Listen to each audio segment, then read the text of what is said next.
The sun was setting over Pinewood as Jack Miller walked home from Wilson's auto shop. His shoulders sore from a day bent over car engines.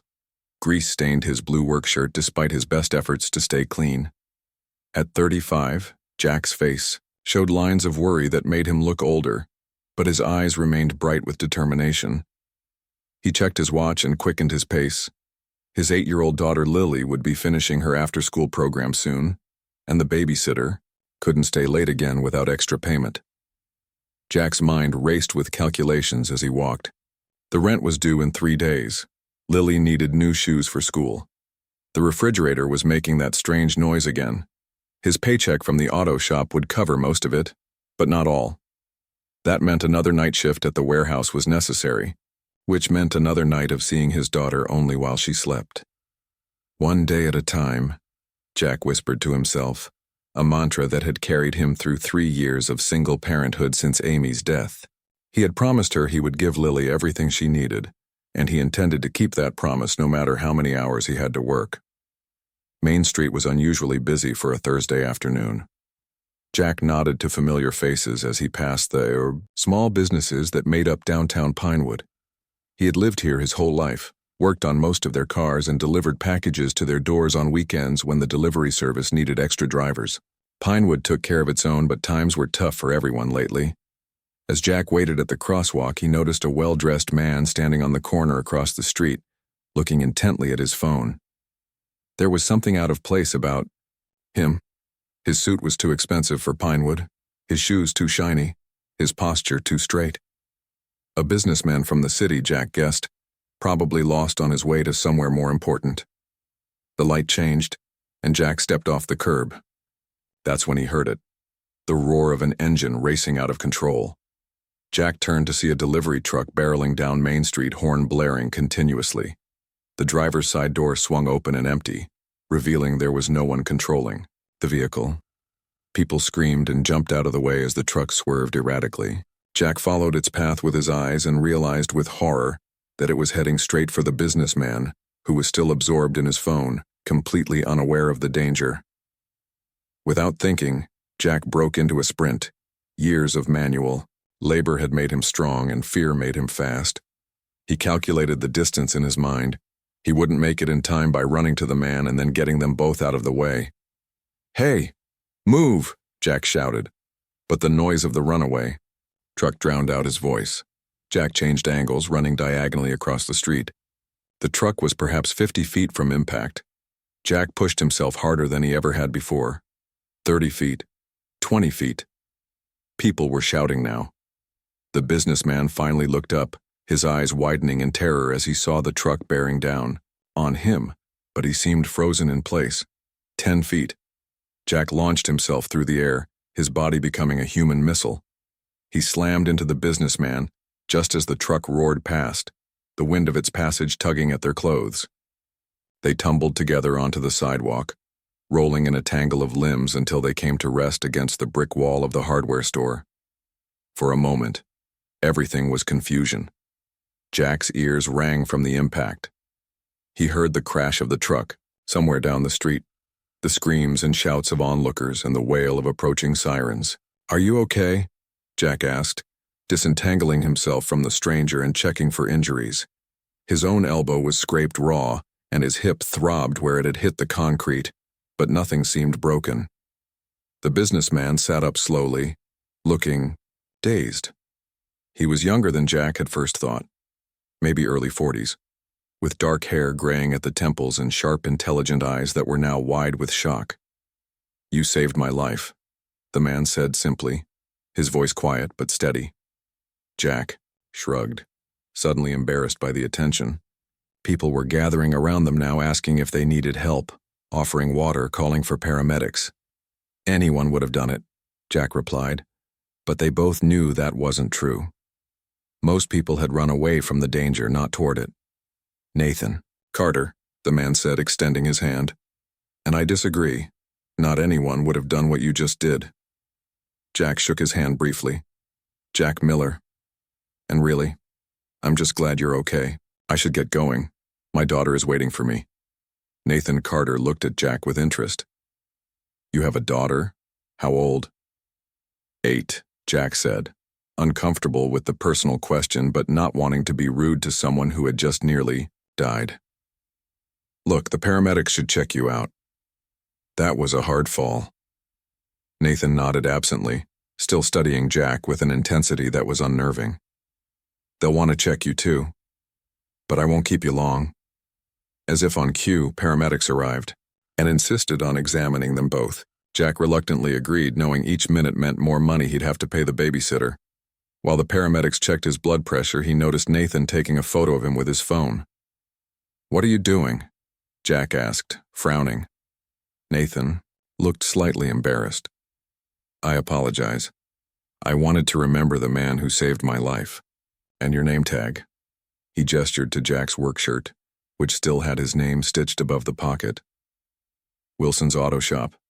Is that where you work?" "One of the places," Jack answered cautiously. The paramedics cleared them both, finding only minor scrapes and bruises. As Jack prepared to leave, Nathan reached into his jacket and pulled out a business card. "I'd like to thank you properly," Nathan said, pressing the card into Jack's hand. "Please call my office tomorrow." Jack glanced at the card and nearly dropped it in surprise. The embossed logo showed a stylized star with the words Stellar Technologies beneath it. Even in Pinewood, everyone knew about Stellar Technologies and its reclusive founder who had revolutionized everything from space travel to artificial intelligence. "You're that Nathan Carter?" Jack asked, suddenly understanding why the man had seemed so out of place in their small town. Nathan smiled slightly. "I am indeed that Nathan Carter, and I'm very much in your debt, Jack Miller." Before Jack could respond, a sleek black car pulled up to the curb. A concerned-looking woman in a tailored suit stepped out. "Mr. Carter, are you all right? We've been looking everywhere for you."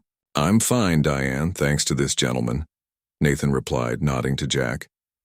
"But I think our reconnaissance mission is over for today." As Nathan was ushered into the waiting car, he turned back to Jack. "Remember, call tomorrow. It's important." Jack stood on the sidewalk, clutching the business card and watching as the car drove away. He was already late to pick up Lily. His body ached from the impact, and tomorrow's shift started at 6 in the morning. The last thing he needed was a complicated thank you from a billionaire. He slipped the card into his pocket, certain he would never use it.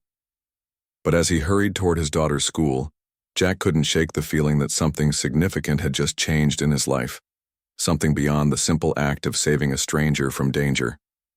What Jack didn't know was just how right that feeling would prove to be. A week passed, and Jack had almost forgotten about his encounter with Nathan Carter. Almost, but not quite. The business card sat on his dresser, untouched. Each morning as he put on his work shirt, he glanced at it and wondered what might have happened if he had called. But there was never time for such thoughts. Life moved forward as it always had. Work, Lily, more work, bills, and too little sleep. On Friday afternoon, Jack sat at their small kitchen table helping Lily with her math homework. The apartment was tiny but clean, with second-hand furniture, and walls that Lily had brightened with her colorful drawings. A stack of unpaid bills waited nearby, their red final notice stamps visible even from across the room. "So if Susan has 12 apples and gives away 7, how many does she have left?" Jack asked, trying to keep his voice cheerful despite the headache forming behind his eyes. He had worked a double shift at the warehouse the night before. Lily scrunched up her face in concentration. 5 apples, she said after counting on her fingers. Her blonde hair was pulled back in a messy ponytail, and a smudge of chocolate from her after-school snack decorated one cheek. "That's right," Jack said, smiling. "Good job, kiddo." A knock at the door interrupted them. Jack wasn't expecting anyone, and the landlord had already collected rent for the month, just barely after Jack had taken an extra delivery shift. "Keep working on the next problem," he told Lily as he went to answer the door. Standing in the hallway was a tall woman in a crisp business suit.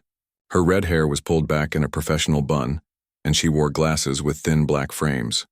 She looked as out of place in their apartment building as Nathan Carter had on the streets of Pinewood. "Mr. Miller?" she asked, her voice polite, but formal. "Yes?" Jack replied cautiously. My name is Claire Porter. I work for Mr. Nathan Carter. She handed him an envelope made of thick, expensive paper. Mr. Carter was disappointed not to hear from you. He asked me to deliver this personally and await your response. Jack took the envelope, his confusion evident. I didn't think... I assumed it was just a polite gesture. Claire's expression softened slightly. Mr. Carter doesn't make polite gestures, Mr. Miller. When he says something is important, it is. Jack opened the envelope and found a letter printed on Stellar Technologies' letterhead. As he read it, his eyes widened. Is this for real? He asked, looking up at Claire. Entirely, she confirmed. The car is waiting downstairs whenever you're ready. Jack glanced back at Lily, who was watching them curiously from the kitchen table. I can't just leave. My daughter, Mr. Carter anticipated that concern, Claire interrupted. If you look further in the envelope, you'll find arrangements have been made. Jack pulled out another paper, which detailed childcare arrangements with Mrs. Patel, their neighbor, who sometimes watched Lily. According to the letter, she had already been compensated, generously for the weekend. This is very thorough, Jack said, feeling overwhelmed. Mr. Carter values efficiency, Claire replied. Will you accept his invitation? Jack hesitated. Taking time off work would cost him money he didn't have, but the letter mentioned compensation for his time. And if he was honest with himself, he was curious. What could one of the world's richest men possibly want with him? Let me talk to my daughter and pack a bag, he said finally. 30 minutes later, after explaining to Lily that he had to go away for work and dropping her off with the surprisingly prepared Mrs. Patel, Jack found himself sitting in the back of a sleek autonomous car. The seats were soft black leather, and a small console offered drinks and snacks. It was more luxury than Jack had experienced in years. Where exactly are we going? He asked Claire, who sat across from him, working on a tablet. Stellar Technologies, headquarters, she replied without looking up. It's about a 3-hour drive. Mr. Carter suggested you rest. You've been working quite hard lately. Jack wanted to ask how Nathan Carter knew about his work schedule but decided against it. Instead, he leaned back in the comfortable seat and closed his eyes. Despite his questions and concerns, exhaustion soon took over, and he fell into a deep sleep. He awoke as the car slowed.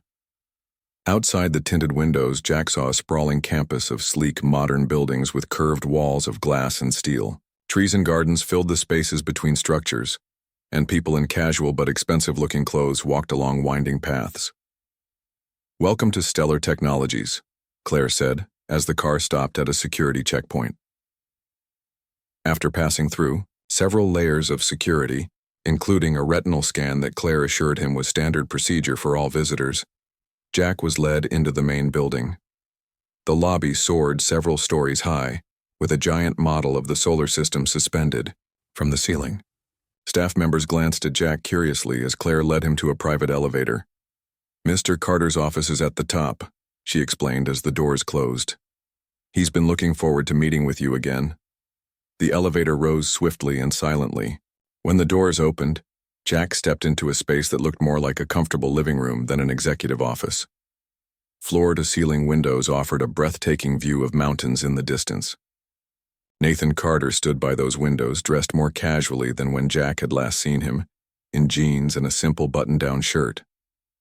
Jack, Nathan said warmly, crossing the room with his hand extended. Thank you for coming. I was beginning to think you were going to ignore my invitation entirely. Jack shook his hand. I didn't think billionaires usually wanted to spend time with mechanics. Nathan smiled. Normally you'd be right. But then, normally I don't get saved from certain death by mechanics either. He gestured to a seating area. Please make yourself comfortable, we have a lot to discuss. Jack sat in one of the leather armchairs, feeling distinctly out of place in his worn jeans and faded shirt. What exactly is this about, Mr. Carter? Nathan, please, the billionaire replied, taking a seat across from him. And that's a very good question. Tell me, Jack, do you believe in fate? Jack frowned. Not particularly. I believe in hard work and doing what needs to be done. Fair enough. Nathan nodded. Then let's discuss something more concrete. When you saved me, I was wearing this. He tapped his wrist where a slim silver bracelet sat. It's one of our prototypes. A neural monitor, among other things. And when we collided, it recorded something fascinating. Jack shifted uncomfortably. What do you mean? Every human brain has its own unique pattern, like a fingerprint, Nathan explained, his eyes bright with excitement. For the past 5 years, we've been searching for someone with a very specific neural pattern. We've tested thousands of people. And then, by complete chance, you tackled me out of the way of that truck. He leaned forward, his gaze intense. Jack Miller, you have the exact neural pattern we've been looking for. And I'd like to offer you a job that will change your life and possibly the course of human history. Jack stared at Nathan, trying to process what he had just heard. A job? What kind of job needs a specific brain pattern? Nathan smiled and stood up. Let me show you instead of just telling you. It will be easier to understand.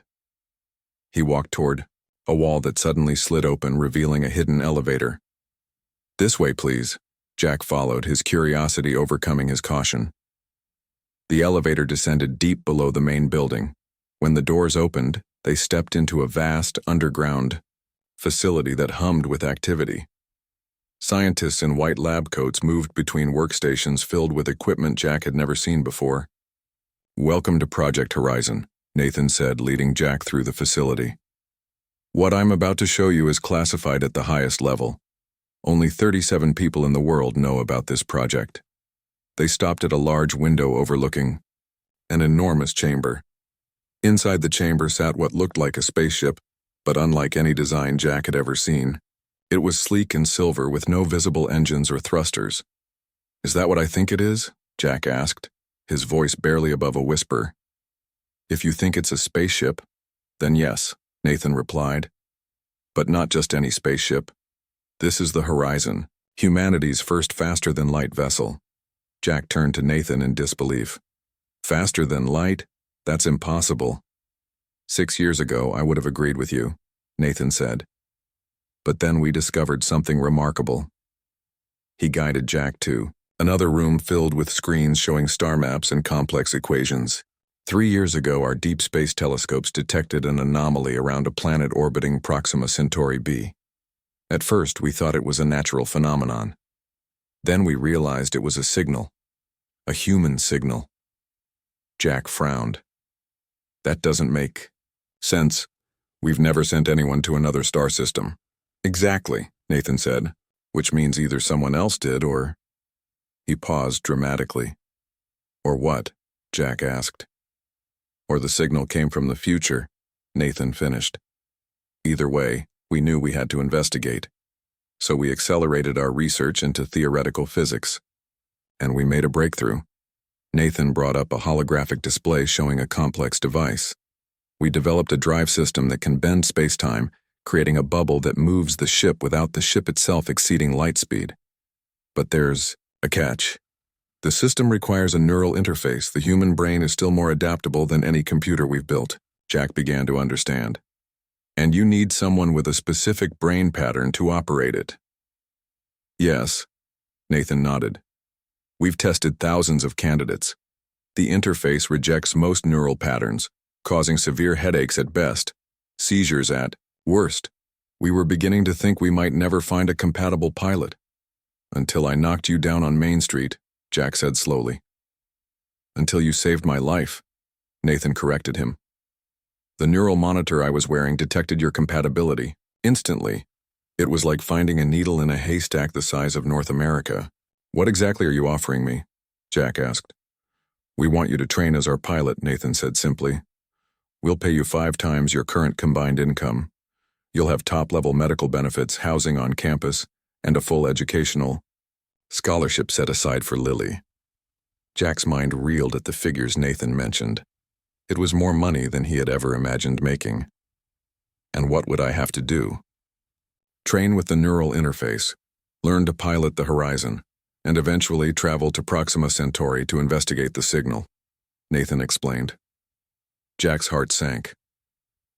How long would that take? With conventional engines, it would take decades, Nathan admitted. But with our drive system, We can make the journey in 2 years ship time, and due to relativistic effects, only about 3 months would pass on Earth. 3 months away from Lily, Jack said, thinking aloud. We've considered that, Nathan assured him. We're establishing a special educational program here at Stellar for the children of key project personnel. Lily would have the best education available, surrounded by other kids in similar situations. And we've developed a quantum entanglement communication system that would allow you to speak with her in real time, even across light years. Jack's head was spinning with possibilities. This job would solve all his financial problems. Lily would have opportunities he had never dreamed of providing for her. But it also meant a complete change to their lives, moving away from the only home they had ever known. And eventually, it meant Jack would journey to another star. I need time to think about this, Jack said finally. Of course, Nathan agreed. But before you decide, there's one more thing I'd like you to try. They moved to another room where a reclining chair sat surrounded by delicate equipment. A helmet-like device hung suspended above the chair. This is a simplified version of the neural interface, Nathan explained. It will allow you to experience what it's like to connect with the ship's systems. Jack hesitated. Is it safe? Completely, Nathan assured him. We've tested it extensively. For most people, nothing happens at all. But for someone with your neural pattern, it should create a connection. After a moment's consideration, Jack sat in the chair. Technicians attached small sensors to his temples and wrists, then lowered the helmet over his head. Jack closed his eyes, not knowing what to expect. At first, he felt nothing. Then a warmth spread through his mind like sunlight breaking through clouds. Suddenly, he could sense the room around him, but in a different way. He could feel the electrical systems, the flow of data through computers, the very pulse of the facility. The technicians gasped. On their monitors, Jack's neural pattern was activating systems throughout the testing room without any direct input.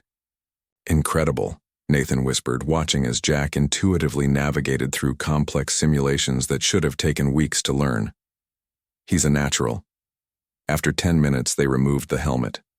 Jack blinked, readjusting to normal perception. How did that feel? Nathan asked eagerly.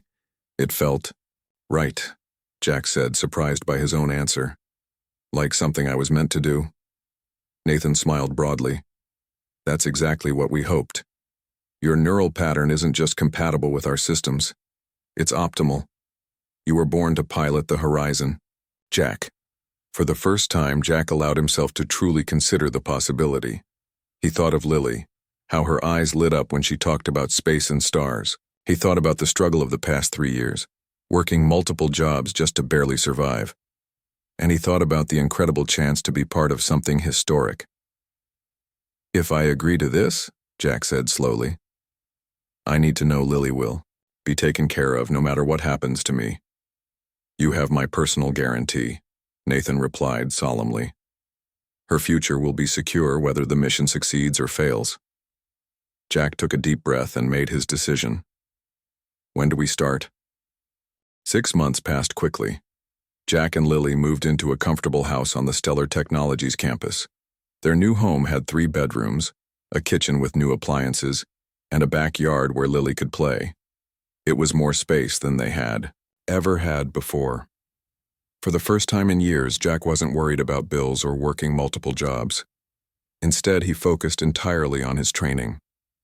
Every day, Jack spent hours connected to increasingly complex versions of the neural interface. He learned to control simulated ships, navigating through virtual star systems with growing skill. The scientists were amazed by how quickly he adapted to the technology. What might take others weeks to learn, Jack mastered in days. It's like he was born for this, Dr. Laura Reeves, the head of the neural interface team, told Nathan during one evaluation meeting. His brain forms connections with our systems that we didn't even know were possible. Nathan nodded, pleased but not surprised. How soon until he's ready for the actual ship? 2 more weeks of simulations, then we can begin live training with the Horizon, Dr. Reeves replied. Meanwhile, Lily thrived in her new school. The Stellar Educational Center was designed for the children of scientists and engineers working on classified projects. Classes were small, and the teachers encouraged curiosity and creativity. Lily made friends quickly and developed a strong interest in astronomy, often pointing out constellations to Jack when they stargazed in their backyard. "Daddy, when you go to the other star, will you bring me back a space rock?" Lily asked one evening as they looked at the night sky. Jack smiled and hugged her. "If I can find one, absolutely. And you'll talk to me every day, right? Through the special computer Mr. Carter made." "Every single day," Jack promised. "It doesn't matter how far away I am, I'll always be there for you." Life fell into a comfortable routine. Jack trained during the day while Lily attended school. In the evenings, they had dinner together and talked about their days. On weekends, they explored the campus or went into the nearby town for ice cream. Jack still marveled at how much their lives had changed in such a short time. Then, 2 weeks before the scheduled launch date, everything changed. Jack was in the middle of a training session when alarms blared throughout the facility. The neural interface shut down abruptly, leaving him disoriented as technicians rushed around in panic. "What's happening?" he asked, removing the neural helmet. Dr. Reeves looked grim. "There's been a security breach. Someone's accessed the main hangar." Jack hurried with her to the control room, where Nathan and the security team were reviewing surveillance footage. On the screens, they watched as 3 figures in maintenance uniforms placed devices on critical systems throughout the hangar, containing the horizon. "Sabotage," Nathan said, his voice tight with anger. "They targeted the navigation systems and the neural interface connectors." "Who are they?" Jack asked. "We're running facial recognition now," said Carl Winters, the head of security. But they knew exactly where to go and what to target. This was an inside job. "The launch will have to be delayed," Dr. Reeves said, assessing the damage reports coming in. "Maybe by months." Nathan shook his head firmly. "We don't have months. The signal from Proxima Centauri is getting weaker every week. If we wait too long, it might disappear completely." "What can we do?" Jack asked. "We need to repair the systems," Nathan replied. "But the neural interface connectors are incredibly complex. Our manufacturing facility can make replacements, but it will take at least 3 weeks." Jack thought for a moment. "What if we don't replace them? What if we repair what we have?" Dr. Reeves looked skeptical. "These are precision instruments. They need specialized equipment and techniques to fix." "I was a mechanic," Jack reminded them. "I've fixed things others thought couldn't be fixed. At least let me look at them." Nathan considered this, then nodded. "We've got nothing to lose by trying." For the next 72 hours, Jack barely slept. He examined the damaged connectors, studying their design and function. Then, using tools from his old job at Wilson's Auto Shop and some new ones created specifically for the task, he began the delicate work of repair. His years of fixing cars with limited resources proved surprisingly valuable. Jack found ways to bypass damaged sections, reroute connections, and strengthen weakened components. Where the engineers thought in terms of replacement, Jack thought in terms of adaptation. Meanwhile, the security team identified the saboteurs. They weren't corporate spies as initially suspected. Instead, they were part of a faction within Stellar itself, who believed the mission was too dangerous. "They think the signal is a trap," Nathan explained to Jack during a brief break from repairs. "They're convinced we're walking into an alien ambush." "Do you think that's possible?" Jack asked. Nathan sighed. "Anything is possible. But the signal uses human communication protocols, and hiding from the unknown has never advanced our species." By the 4th day, Jack had repaired enough of the connectors to run a test. He connected to the neural interface and attempted to link with the ship's systems. At first, nothing happened. Then, slowly, the connection formed. It wasn't as smooth as before. There were gaps and lags in the data flow, but it worked. "It's like driving a car with a damaged transmission," Jack explained to the team.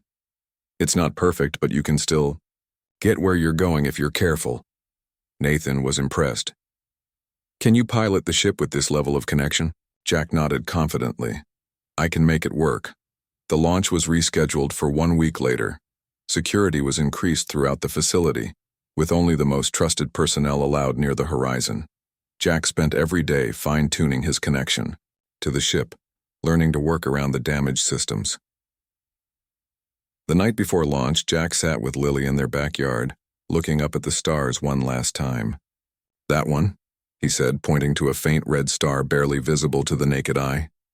"That's Proxima Centauri. That's where I'm going." Lily leaned against him. "Will you be scared?" Jack thought about it honestly.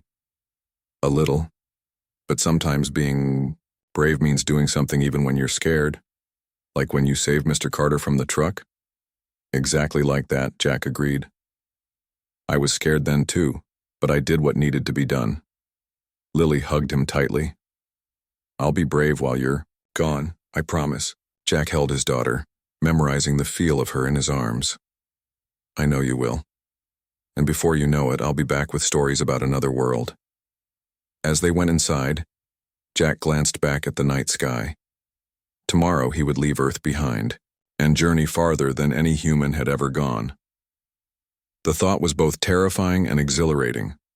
Whatever waited for him around Proxima Centauri, signal, trap, or something entirely unexpected, Jack was ready to face it. Launch day arrived with clear skies and a gentle breeze. The horizon sat in its underground hangar, gleaming silver under the bright lights. Teams of technicians made final checks on all systems, while security personnel guarded every entrance. Jack stood before the ship in his flight suit, a sleek blue garment embedded with sensors to monitor his vital signs. Nathan approached and placed a hand on his shoulder. "Ready?" Nathan asked. Jack nodded. "As ready as I'll ever be." "The world doesn't know what you're about to do," Nathan said quietly. "But someday your name will be in history books alongside Armstrong and Gagarin." Jack smiled slightly. "I'm not doing this for history books. I'm doing it for Lily's future, and because it needs to be done." They walked together toward the ship's entry hatch.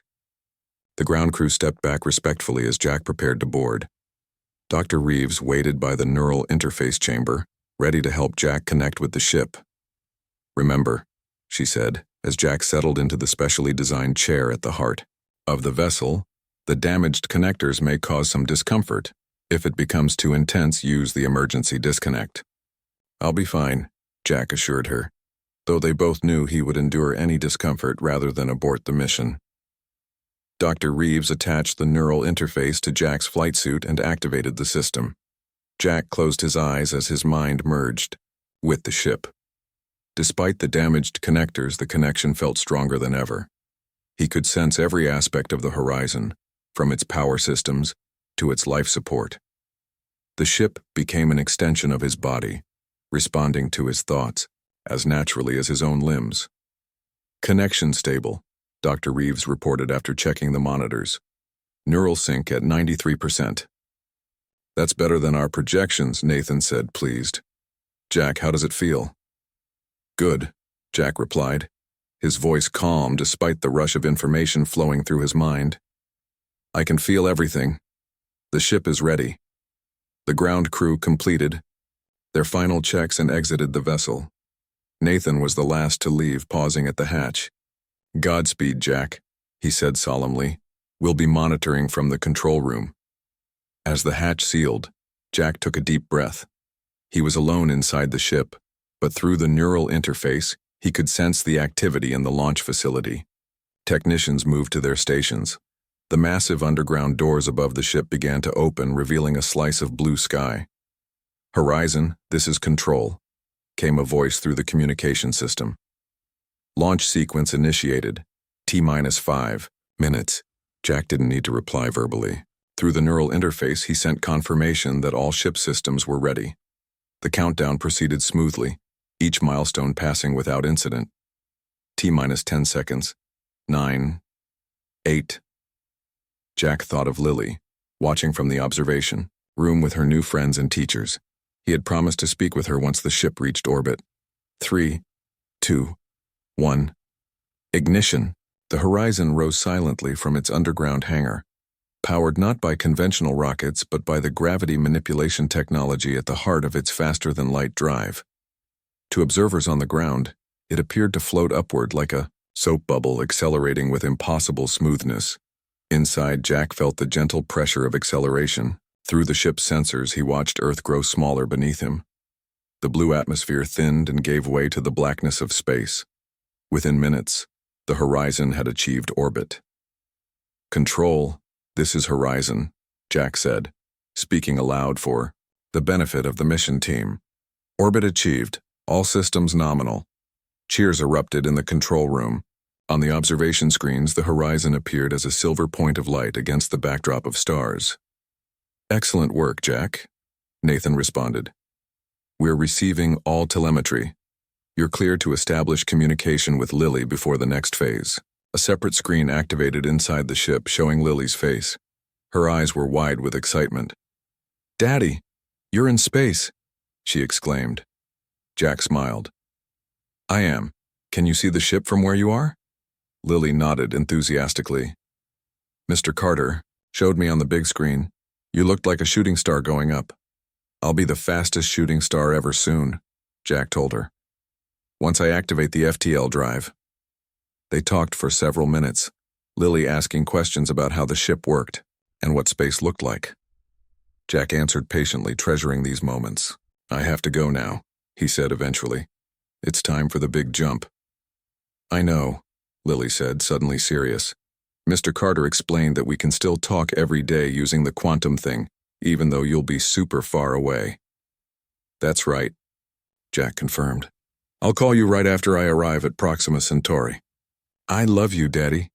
Be brave." "I love you too, kiddo. Be good while I'm gone." The screen went dark. Jack took a moment to compose himself, then turned his attention back to piloting the ship. "Control, FTL preparation commencing," he reported. Through the neural interface, Jack activated the complex sequence that would enable faster-than-light travel. Energy built up in the drive core, creating a bubble of warped space-time around the vessel. "Drive charged to 100%, Jack announced. "Commencing jump in 3, 2, 1. Jack's consciousness expanded as the drive activated. For a brief, disorienting moment, he felt spread across light-years of space. Stars streaked past the ship, their light stretching and bending as the Horizon slipped into its own pocket of altered reality. Then stillness. The violent storm of stars settled, and ahead, a new sun burned red against the blackness. "Proxima Centauri. Control, this is Horizon," Jack said, his voice filled with wonder. "Jump complete. We've arrived." There was no immediate response, which was expected. Even with the quantum communication system, there would be a brief delay. For the first contact, Jack used the ship's sensors to scan the system. There, orbiting the red dwarf star, was the planet they had detected from Earth. And in orbit around that planet was something. A structure clearly not natural, its geometry too perfect, too deliberate. "Control, I'm detecting an artificial structure in orbit around the target planet," Jack reported. "Initiating closer approach." As the Horizon moved toward the planet, Jack received his first response from Earth. "Horizon, this is Control. Congratulations on successful arrival. Proceed with caution." The structure grew larger on Jack's sensors. It appeared to be a space station of some kind, though unlike any design he had seen in the briefing materials. As he approached, the ship's communication system detected a signal coming from the station. "Control, I'm receiving a transmission from the structure. It's using Earth protocols. Establishing contact." A voice came through the ship's speakers, clear and unmistakably human. "Unidentified vessel. This is New Hope Station. You're a long way from home. Identify yourself, please." Jack was stunned. "This is the Earthship Horizon. My name is Jack Miller. Who am I speaking with?" There was a pause before the reply came. "Jack Miller from Earth," the voice said, sounding equally surprised. "This is Commander Ellie Wright of New Hope Station. We've been waiting for someone like you for a very long time." "I don't understand," Jack said. "How are there humans here? We've never sent a colony mission to Proxima Centauri." "Not in your timeline," Commander Wright replied. "Mr. Miller, we have quite a story to tell you. Please dock with our station. I think you'll find our explanation interesting." As the Horizon approached the docking port, Jack realized that his journey was not ending, but just beginning.